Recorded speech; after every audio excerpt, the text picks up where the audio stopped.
સો high friends, તો કાલથી ગુજરાતમાં પેરામેડિકલ એટલે કે નર્સિંગ કોર્સીસ માટેની ફોર્મ ભરવાની પ્રોસેસ છે ચાલુ થઈ જશે। ઘણા બધી વિદ્યાર્થીઓના પ્રશ્નો છે તે આવી રહ્યા છે કે સર અમને ટાઈમ ટેબલ છે વિગતવાર સમજાવો અથવા તો હેલ્પ સેન્ટર રિલેટેડ માહિતી છે બરાબર સમજાતી નથી। તો આ વિડીયોમાં આપણે A to Z માહિતી લેવાના છીએ કે તમારે કઈ તારીખે શું કરવાનું રહેશે, હેલ્પ સેન્ટરમાં તમારે ક્યાં ક્યાં ડોક્યુમેન્ટ લઈને જવાના છે અથવા હેલ્પ સેન્ટરમાં પ્રોસેસ તમારી કઈ રીતે થતી હોય છે। જે ડેઇલી અગત્યના અપડેટ છે હું વોટ્સએપ ગ્રુપમાં નાખતો હોઉં છું। ઘણીવાર વિડીયો બનાવવાનો સમય ના મળે તો વોટ્સએપ ગ્રુપમાં જોઈન થઈ જજો, જેની લિંક તમને ડિસ્ક્રિપ્શનમાં મળી જશે। ચેનલમાં નવા હોય તો ચેનલને સબસ્ક્રાઇબ કરી રાખજો, જેથી કરીને આગળ આવા જ વિડીયો તમને મળતા રહે। તો તમારી જે પિન ખરીદી છે BSc nursing, GNM, ANM, physiotherapy વગેરે પેરામેડિકલ કોર્સીસ માટેની એ કાલથી તમારી ચાલુ થઈ જશે। કાલથી તમારી પિન ખરીદી ચાલુ થઈ જાય એટલે 11 જૂન સાંજે 4 વાગ્યા સુધી તમે લોકો પિન ખરીદી છે એ કરી શકો છો।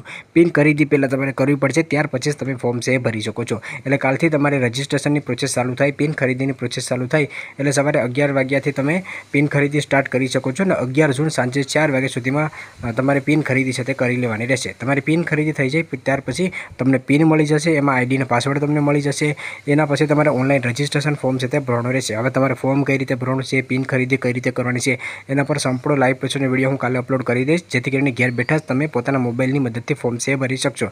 ઘણા બધી વિદ્યાર્થીઓને ફોર્મ ભરવામાં મુશ્કેલી આવતી હોય અથવા મોબાઈલમાં કે ફોર્મ ના ભરી શકતા હોય, ઓનલાઈન શોપ ખૂબ જ દૂર હોય, તો અમે એના માટે ઓલરેડી પેડ પ્લાન પણ બનાવેલો છે, જેમાં તમારી જે પિન ખરીદીને 1000 રૂપિયા છે એ પણ અમે ભરી આપીશું અને જે અમારા અન્ય જે સર્વિસ છે એ પણ તમને એમાં મળશે। તો એનો પેડ પ્લાનમાં તમારે જોડાવું હોય તો એ પણ તમને વોટ્સએપ ગ્રુપમાં એમની માહિતી મળી જશે અથવા નીચે આપેલા જે ડિસ્ક્રિપ્શનમાં મોબાઈલ નંબર છે એમાં તમે સંપર્ક પણ કરી શકો છો।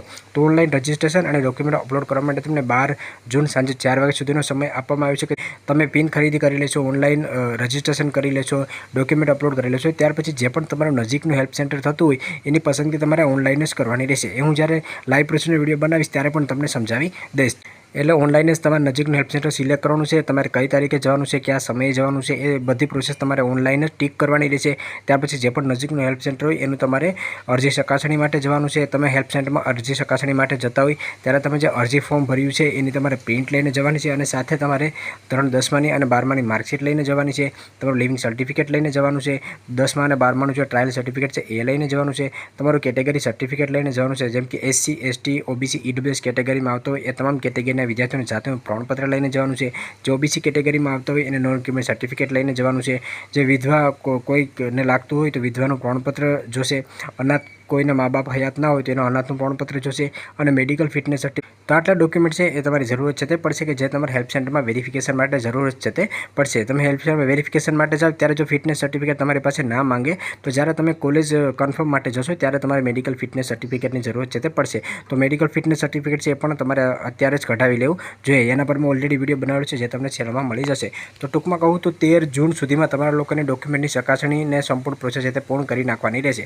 હવે તમે જ્યારે હેલ્પ સેન્ટર પર જતા હોય ત્યારે તમારે ખાસ બાબત એ ધ્યાનમાં રાખવાની છે કે ઓરિજિનલ ડોક્યુમેન્ટ છે એની આ ફક્ત વેરિફિકેશન માટે તમારે ચકાસણી કરવાની છે, તમારે ડોક્યુમેન્ટ ત્યાં જમા કરાવવાના નથી। એટલે જે પણ ઓરિજિનલ ડોક્યુમેન્ટ તમે હેલ્પ સેન્ટરમાં લઈને જશો એ પાછા તમને આપી દેશે, એટલે ડોક્યુમેન્ટ તમારે લઈ લેવાના રહેશે। ડોક્યુમેન્ટ વેરિફિકેશન થઈ જશે તો હેલ્પ સેન્ટરના જે અધિકારી હશે એ તમને એક એન્યુઅલમેન્ટ રિસિપ્ટ આપશે, એની પ્રિન્ટ લેવાની જવાબદારી વિદ્યાર્થીની રહેશે। એટલે કે હેલ્પ સેન્ટરમાં તમારું વેરિફિકેશન થશે ત્યાંથી તમને એક રિસિપ્ટ આપશે, એ તમારે લઈને જવાની છે અને તમારી સાથે તમારે રાખવાની રહેશે, કારણ કે જ્યારે તમે કોલેજ કન્ફર્મ કરવા માટે જશો ત્યારે એની જરૂરત છે તે પડશે। જ્યાં સુધી હેલ્પ સેન્ટર પર સહી સિક્કા અને અધિકારીની સહીવાળી અનોલેજમેન્ટ સ્લીપ તમને ના મળે ત્યાં સુધી તમારે હેલ્પ સેન્ટર છે છોડવાનું નથી। વિદ્યાર્થીએ લીધેલ તારીખ અને સમય મુજબ પસંદ કરેલ હેલ્પ સેન્ટરમાં રૂબરૂ જવાનું રહેશે અને ડોક્યુમેન્ટ વેરિફિકેશન માટે તમારે જવું પડશે। કે જે પણ વિદ્યાર્થીઓએ ધોરણ 10મું કે 12મું છે એ વધારે પ્રયત્ને પરીક્ષા પાસ કરી હોય તો તમામ પ્રયત્નોની ઓરિજિનલ માર્કશીટ છે એ ફરજિયાત તમારે અપલોડ છે તે કરવાની રહેશે। તો હું જ્યારે લાઈવ પ્રોસેસનો વિડીયો બતાવીશ ત્યારે પણ તમને સમજાવી દઈશ કે જે વધારે પડતા પ્રયત્ન પાસ થયા હોય તો એ વિદ્યાર્થીઓની માર્કશીટ કઈ રીતે અપલોડ કરવાની રહેશે। તો ટૂંકમાં કહું તો કાલથી તમારું ફોર્મ ભરવાની પ્રોસેસ ચાલુ થશે, લાઈવ વિડીયો છે તે આવી જશે। તો તમારે લોકોને અહીંયા તારીખ મુજબ જે પણ ચાર્ટ છે એ મુજબ સંપૂર્ણ પ્રોસેસ છે તે કરવાની રહેશે। ડેઇલી અગત્યના અપડેટ માટે વોટ્સએપ ગ્રુપમાં જોઈન થઈ જજો। વિડીયો પસંદ આવે તો લાઈક કરજો અને ચેનલમાં ન હોય તો ચેનલને સબસ્ક્રાઈબર કરવાનું ભૂલશો નહીં।